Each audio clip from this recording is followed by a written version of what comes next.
Como todos ustedes pueden ver en la descripción del canal, si han tenido la curiosidad al abrirlo de verlo, aparece pues que un compromiso es tratar temas relacionados con el derecho en sus diferentes ramas. Es por eso que hoy vamos a dedicar este tema que lleva por título Actualización de la teoría pura del derecho de Hans Kelsen. Antes de empezar, quiero decir, como para ir preparando el terreno, que siempre que me toca hablar frente a algún auditorio que no esté formado exclusivamente por estudiantes de derecho o bien por abogados y abogadas, siempre que me toca hablar del derecho frente a un auditorio, vamos a llamarlo así, mixto, variado, acostumbro decirles, es válido que me digan que no les gusta el derecho, es válido que me digan que se les hace difícil o incluso aburrido, pero no podría ni puedo aceptar que me digan que no les interesa, porque les apuesto que por cada hobby que tengan, cada tema que sí les interese, en todos ellos se van a encontrar con el derecho. Si me dices que eres artista, te encontrarás con los derechos de autor. Si me dices que te gusta el fútbol, todos los eventos que se hacen en las ligas nacionales, entre clubes, pues aparecerá el derecho a través de la contratación de los jugadores. Si me dices pues que quieres crear una empresa y bueno, pues que sean ganancias y consolidarla, pues aparecerán las sociedades mercantiles. Así que estos temas no son solamente importantes para los que en el día a día nos dedicamos al derecho, ¿no? El mundo de los abogados, de las leyes, sino para toda persona, porque el simple hecho de nacer ya conlleva que nos den un acta de nacimiento, ¿no? Y ya de entrada, pues a lo largo de nuestra vida se va dando un desarrollo, una consolidación de derechos y obligaciones. Así que de una u otra forma, las leyes pues siempre están presentes en nuestra vida y eso justifica pues que por cultura jurídica, que por acceso a la información, tratemos estos temas. Sí que es verdad que el de hoy pues requiere un poco de conocimiento previo, pero si hay alguien que se interesa en el derecho, pienso que con la introducción que voy a dar lo va a entender perfectamente. Les decía entonces que el título, ahora sí, ya entrando en materia, es Actualización de la teoría pura del derecho de Hans Kelsen. En muchas carreras, pero especialmente las que tienen literatura o bibliografía relacionadas con las ciencias sociales, pues estamos llenos de autores. Y cuando uno de ellos o una de ellas ya falleció, pues lógicamente, como ya no le podemos preguntar su actualización o qué replantearía, considerando pues los retos del 2024, pues, como es una tarea que para ellos resulta imposible, pues nos toca hacerla a nosotros. Obviamente, respetando los principios de su obra, no se trata de manejarla a nuestro antojo, eso no sería ético, pero sí cada uno desde su reflexión, bueno, respetando los parámetros que nos dejaron sistematizados, pues cómo podemos hacer una relectura, porque si no la hacemos, pues tendríamos piezas más bien del pasado y no aprovecharíamos pues todo el aporte, el patrimonio que nos han dejado para el presente y para el futuro. Y desde luego que Hans Kelsen entra en esta lista por haber sido un personaje destacado. Quiero decir que hoy vamos a hablar sobre esta teoría y al hacerlo no significa que yo esté de acuerdo con todo lo que dijo, no significa que Hans Kelsen sea un valor absoluto. En alguna ocasión, que lo mencioné en un video, pues recibí varios correos, ¿no? De personas, pues que sabiendo que Hans Kelsen no tenía un gran concepto positivo, digámoslo así, del derecho natural, que cómo en un canal de humanidades, pues lo estaba yo dando a conocer. Pero a ver, el hecho de que no estemos de acuerdo con todo lo que dijo y lo que escribió, no significa que haya que restarle valor, no significa que no haya sido relevante. ¿Sí? Les pongo un ejemplo que prueba que lo es, independientemente de los puntos en el que es válido decir, sabes que esto sí y esto no. Pero un ejemplo de su actualidad, estoy preparando un tema que tengo que dar sobre las normas jurídicas, ¿no? Y bueno, aunque somos abogados, pues siempre hay que actualizarnos, volver a la raíz. Y entonces, pues yo andaba buscando un libro como para fortalecer y recordar y actualizar. Y definitivamente el que me sacó de dudas fue uno de los libros de Hans Kelsen, que más que libro es un ensayo, ya de los últimos que hizo, que se llama Derecho y Lógica. Bueno, lo abres y aunque su redacción es difícil, pues fue volver al origen y toda esa profundidad de lo que es la norma jurídica. O sea, no te encuentras un autor de estos a cada rato, ¿no? Entonces, tan es actual que, pues en mi caso, que estoy preparando un tema sobre la norma en 2024, pues retomé los aportes que él nos dejó. Bueno, dicho esto, vamos entrando entonces ya en el tema y a modo de ir preparando el terreno, de contextualizar para quien no esté tan familiarizado con lo que estamos hablando, pues plantearé algunos puntos de acercamiento, ¿no? De un primer abordaje hacia la vida de Hans Kelsen. Bueno, lo primero, cuando hablamos de la biografía de una persona, pues es ubicar en la línea del tiempo cuándo y cómo se fue desarrollando su vida. Hans Kelsen transcurre entre el año de 1881, él nace en Praga y su muerte en el estado de California en 1973. O sea, es un arco de tiempo lleno de acontecimientos mundiales, simplemente, y para no ser demasiado exhaustivo, la Primera y la Segunda Guerra Mundial. Sobre todo los inicios de la segunda van a ser un problema para él, que es lo que voy a explicar en un momento. Entonces, Hans Kelsen transcurre su vida entre 1881 y 1973. Ahora, antes de seguir, quiero hacer una aclaración. Acabo de decir que Hans Kelsen nació en Praga, que actualmente es la capital de la República Checa. Y siempre que digo eso, pues en alguna clase hay un alumno o alumna de los que te ponen mucha atención que inmediatamente alza la mano y te dice, pero si nació en Praga, ¿por qué en los libros, sí, o incluso en la diapositiva de la clase, viene que era austriaco, ¿no? ¿Por qué decimos abogado, politólogo, autor y profesor austriaco? Bueno, porque hay que tener en cuenta que el mapa de Europa en los siglos XX y XIX, o XIX y XX, para respetar el orden, realmente sufrió muchísimas modificaciones, ¿no? Cambio de fronteras, incluso de países que desaparecieron. Y a Hans Kelsen le tocó esto. Él nace cuando todavía existía el imperio austrohúngaro, que tenía presencia en territorios que hoy ya no son o ya no se encuentran bajo la soberanía de Austria. Sin embargo, como él nace en el imperio austrohúngaro, la influencia cultural, independientemente de la geografía actual, es que efectivamente se trata de un abogado austriaco. Entonces, pues nace en Praga en 1881 y muere en los Estados Unidos, concretamente en el estado de California, ¿sí? En 1973. ¿Cómo es que si era austriaco desarrolla gran parte de su vida y de su obra académica en Estados Unidos? Bueno, esto se debe a que Hans Kelsen, como muchos otros intelectuales de la época, se vieron afectados por el régimen de Hitler y la llegada al poder del partido nazi.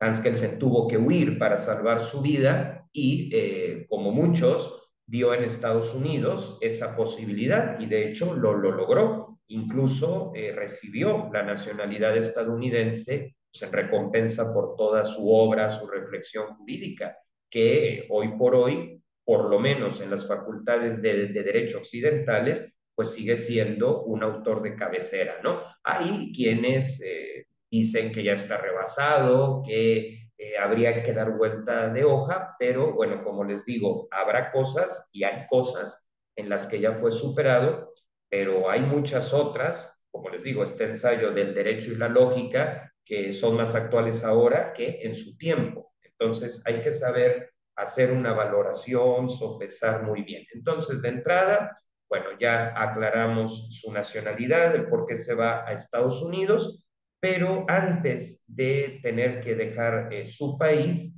pues ya era una figura, ¿no? Les decía yo que hubo otros personajes que también se vieron pues perseguidos por los nazis, Albert Einstein, incluso el propio Sigmund Freud o la filósofa Edith Stein, que lamentablemente no pudo huir a Suiza porque se quedó esperando los papeles de una hermana y entonces muere en los campos de concentración. Edith Stein, la primera mujer con un doctorado en Alemania, ¿no? Entonces, Edith Stein, Albert Einstein, el propio Freud y Hans Kelsen, pues van a tener pues dificultades, ¿no? En un momento donde Europa estaba siendo afectada por el terrorismo de Estado de los nazis. Pero antes de que esto se diera, Hans Kelsen ya era importante. ¿Por qué? Porque, bueno, además de ocupar diferentes cargos relacionados con los tribunales, con el derecho, él diseñó la Constitución de Austria de 1920, la Austria moderna, que pues en gran medida se debió a la intuición de este gran abogado que fue Hans Kelsen. O sea, el hecho de haber desarrollado la Constitución de tu país, pues es la mejor carta de presentación que pueda haber. Y bueno, pues esta Constitución de Austria de 1920, pues forma parte de su despegue y el por qué hoy seguimos hablando de él, ¿no? Posteriormente, como les digo bien esto, ¿no? Pues el dilema de tenerse que ir y en el año 1934 es cuando aparece propiamente la teoría pura del derecho. Luego, ya en la última etapa de su vida, en la década de los 60, la va a reformular, la va a actualizar, pero manteniendo los principios de la de 1934, que obviamente, por ser la primera, pues es la que está incluida en la mayoría de los libros del derecho, ¿no? De la doctrina jurídica, como le llamamos nosotros. Ahora, ¿cómo podría yo, de forma rápida, breve, pues presentar la principal característica de esta teoría, ¿no? De este planteamiento que nos hace Hans Kelsen?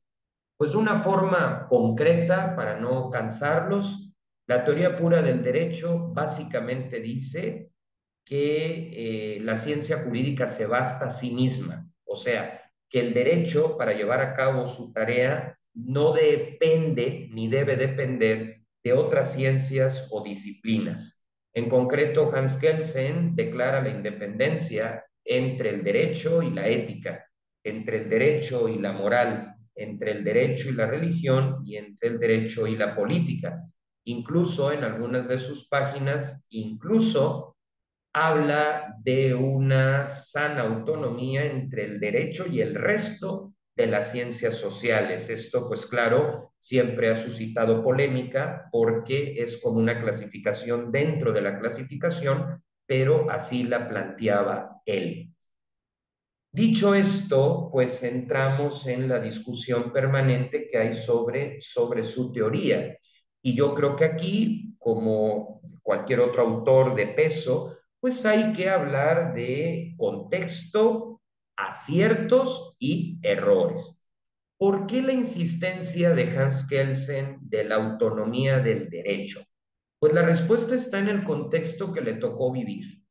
Kelsen pertenece al tiempo en el que muchos tribunales de Alemania y de los territorios que poco a poco fueron siendo conquistados por Hitler y el partido nazi, pues tenían juicios a la carta.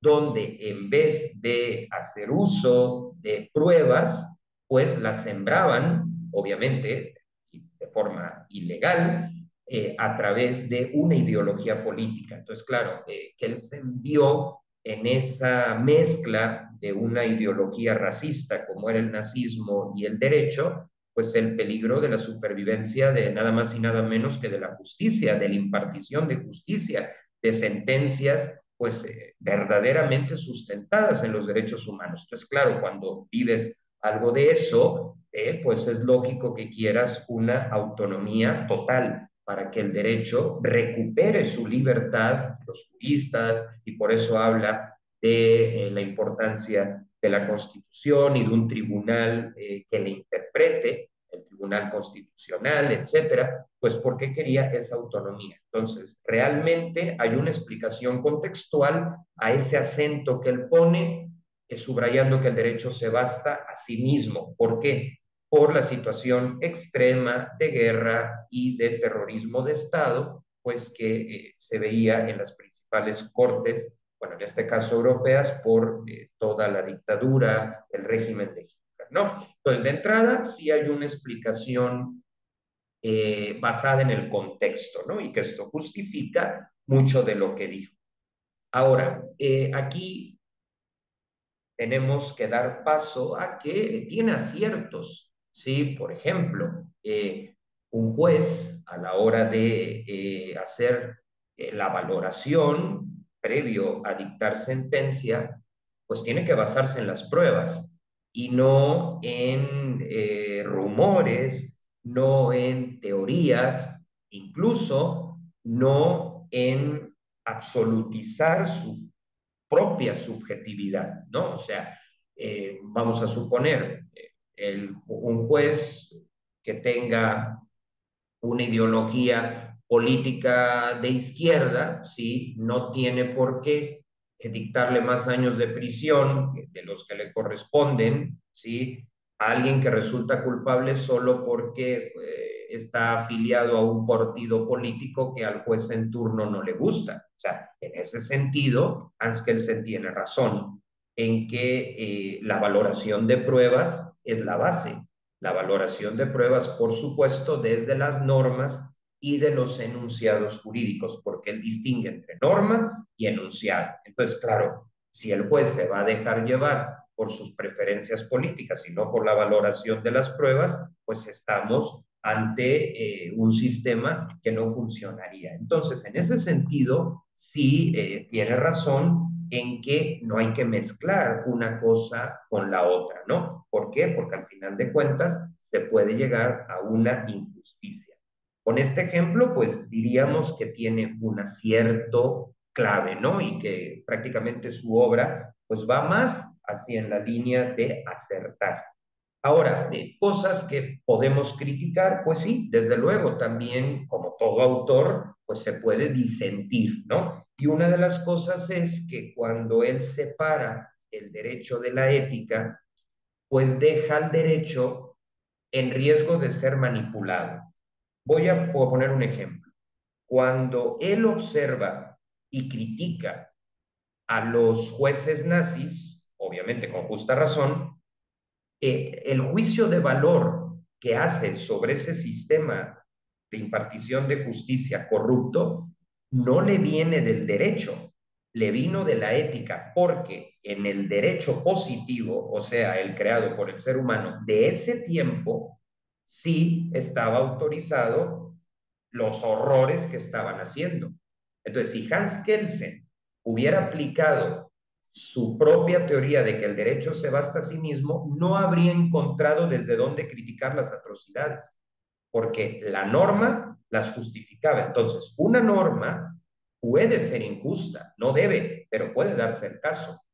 Con los criminales nazis se dio, o sea, influyeron en el sistema legislativo, lo manipularon para que se les diera la razón. Y pese a eso, Hans Kelsen con justa razón dice, eso que están haciendo está mal. Pero ese juicio de valor valiente, que lógicamente es el que cabe hacer frente a una banda de criminales, le viene de la ética. Entonces, si tú separas la ética del derecho, puedes provocar que una norma injusta deje de ser denunciada. O sea, si tu única fuente de denuncia es que haya sido aprobada por el aparato legislativo, y ese aparato legislativo, por alguna cuestión de la historia, cae en malas manos y entonces ya no puedes hacer una crítica, ya no puedes opinar, pues el derecho dejaría de ser derecho. En cambio, obviamente, cuando se aprueba una ley por el Poder Legislativo, pues se respeta, pero siempre que a su vez respete la Declaración Universal de los Derechos Humanos. Si no la respetara, habría que señalarlo. Pero ¿qué te llevaría a señalar? La ética, ¿sí? La ética es la que denuncia cuando una norma, pese a haber cubierto los requisitos, digamos, del proceso legislativo, no está siendo coherente con los derechos humanos. Entonces, la denuncia que hace Hans Kelsen, no tanto en periódicos, sino en su propia obra de garantizar un verdadero Estado de Derecho, no le vino de que el derecho estuviera hacia la izquierda y la ética hacia la derecha, sino como un todo normativo. Entonces, en ese sentido, ahí sí podríamos presentar, y de hecho presentamos una objeción.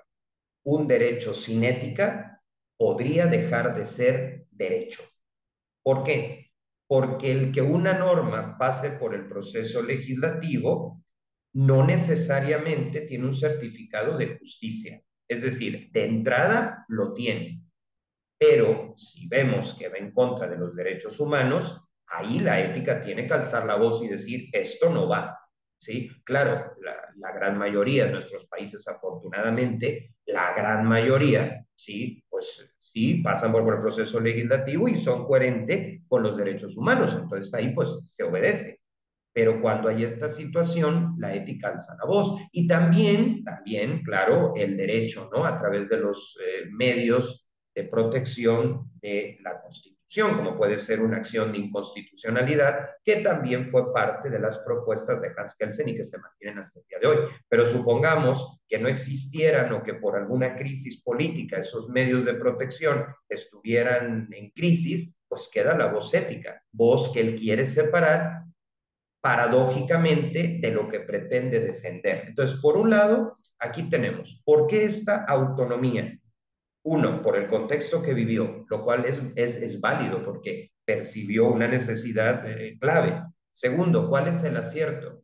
Pues que el derecho tiene que valorar las pruebas, no las ideologías per se. Y luego, ¿cuál sería el error? Bueno, que si al derecho le quitas la ética, no habría posibilidad ni elementos para alzar la voz frente a una norma procesalmente correcta en cuanto a la forma, pero incorrecta o injusta en cuanto al fondo. Entonces, en este sentido, sí podemos como pasar ese filtro, obviamente de una forma breve, no, esto no es exhaustivo, Hans Kelsen da para todo un curso, pero bueno, hoy es un primer abordaje. Entonces tenemos contexto, aciertos y errores, aunque yo subrayo que tiene más aciertos que errores. Eso sí lo quiero subrayar. Y quedándome con los aciertos, que es la importancia de que las sentencias vengan de la valoración de las pruebas y no de las ideologías, es que ahora, tomando eso positivo, eso que considero que lo hizo bien y que tenía razón, ahora tomo esa parte para la actualización que es la esencia de este tema. O sea, llegamos al punto principal. Esto que voy a decir es lo que yo quiero subrayar como la propuesta de actualización. ¿Qué nos diría hoy Hans Kelsen 2024 si viviera? Bueno, yo creo que él volvería a reformular, así como lo hizo en los 60, su teoría. Y estoy, digamos, casi seguro que en la reformulación vería cuáles son las amenazas hoy que tiene el derecho. O sea, qué realidades amenazan al Estado de Derecho, qué realidades amenazan a la impartición de justicia. Estoy seguro que enlistaría las que él, con su olfato de politólogo, porque también fue profesor de ciencias políticas, un genio también en este sentido, habría sido capaz de reconocer, ¿no? Y entonces, bueno, yo creo que advertiría algunos riesgos, algunas amenazas. Y me parece que de entre todas las amenazas, él enfrentaría con su relectura una de ellas: los juicios mediáticos, específicamente a través de redes sociales, versus los juicios, valga la redundancia, justos, que son los que el derecho debe construir cada día. A ver, ¿qué es esto de juicios mediáticos como amenaza a la impartición de justicia? Las redes sociales son algo muy bueno porque nos permiten conocer culturas, conectar con nuestros seres queridos, compartir un paisaje, una idea, es decir, constituyen una evolución a nivel social dentro de la libertad de expresión. Pero, como toda libertad, nos diría el filósofo Sartre, hay que evitar, ¿sí? Que se invada la esfera de libertad de los otros, ¿no? Y entonces, cuando, por ejemplo, una persona es juzgada en las redes sociales y esa presión social afecta la autonomía y la libertad del juzgador, podemos tener una sentencia basada en el linchamiento mediático y no en la valoración de las pruebas. Es decir, si Hans Kelsen hablaba de la autonomía del derecho, hoy nos diría que esa autonomía peligra cuando se le da mayor valor a un juicio en las redes sociales que a un juicio dentro del órgano jurisdiccional. Por supuesto, frente a una injusticia, claro que las redes sociales pueden hacer una gran labor, la labor de reivindicar a la persona, la labor de señalar lo que dentro de las cuatro paredes del órgano jurisdiccional del país de que se trate no se haya atendido bien. O sea, como protesta está bien, pero si el juicio se está haciendo correctamente dentro de un marco respetuoso de los derechos humanos, no sería válido que el derecho juzgue por el efecto mediático y no por la valoración objetiva de las pruebas, ya que se volvería un linchamiento y entonces se correría el peligro de violar la presunción de inocencia o de influir en el desarrollo adecuado de un juicio. Entonces, ¿las redes sociales son algo bueno? Sí, pero como todo, pues tiene que educarse, tiene que formarse y no debe ser visto como un medio para reemplazar los aportes de la ciencia jurídica. No debe ser un medio para influir negativamente en una digamos, necesidad de generar archivos expiatorios incluso, ¿no? Entonces, creo que es muy importante que desde la actualización de la teoría pura del derecho comprendamos que esta autonomía que Hans Kelsen defendió hoy también aplica para distinguir entre un juicio mediático y un juicio real. Repito, si en el juicio real se están cometiendo atropellos, claro que la población tiene el derecho de expresarlo y las redes sociales han sido una manera de poner sobre la mesa muchas problemáticas que antes no se consideraban o que se volteaba hacia otro lado en vez de afrontar el tema, se miraba a otro lado, lo que quiero decir.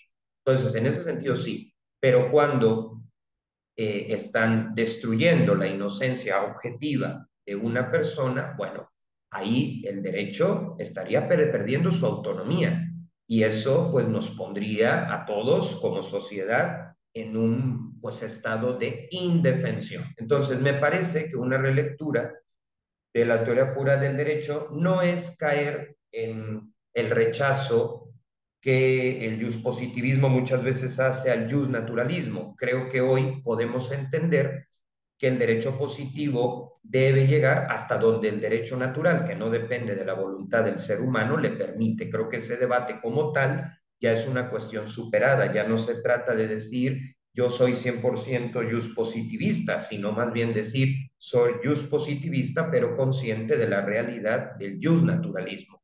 Me parece que hoy las otras amenazas al derecho pues son las que traerían consigo pues el foco de atención de Hans Kelsen. Por lo tanto, la impartición de justicia requiere 5 elementos para que el derecho sea autónomo. Primero, que el proceso de selección del juzgador cubra criterios académicos, de experiencia profesional y de pruebas de confianza, ¿no? De valoración ética. Segundo, que las instancias de investigación cuenten con el presupuesto adecuado para que el juez reciba la información competente. Recordemos que en la división de poderes, la instancia de investigación es del Poder Ejecutivo y la decisión sobre lo investigado es del Poder Judicial, ¿no? Entonces, en ese sentido, sería un segundo elemento, aunque de un poder distinto. Lo tercero, la valoración objetiva de las pruebas frente a cualquier tipo de presión. En este sentido, apuntaría la teoría pura del derecho. La cuarta, generar una cultura del buen uso de las redes sociales. Estas tienen que permitirse, no se ponen en duda, pero sí la necesidad de una verdadera educación digital y de valores también desde la pantalla, ¿no?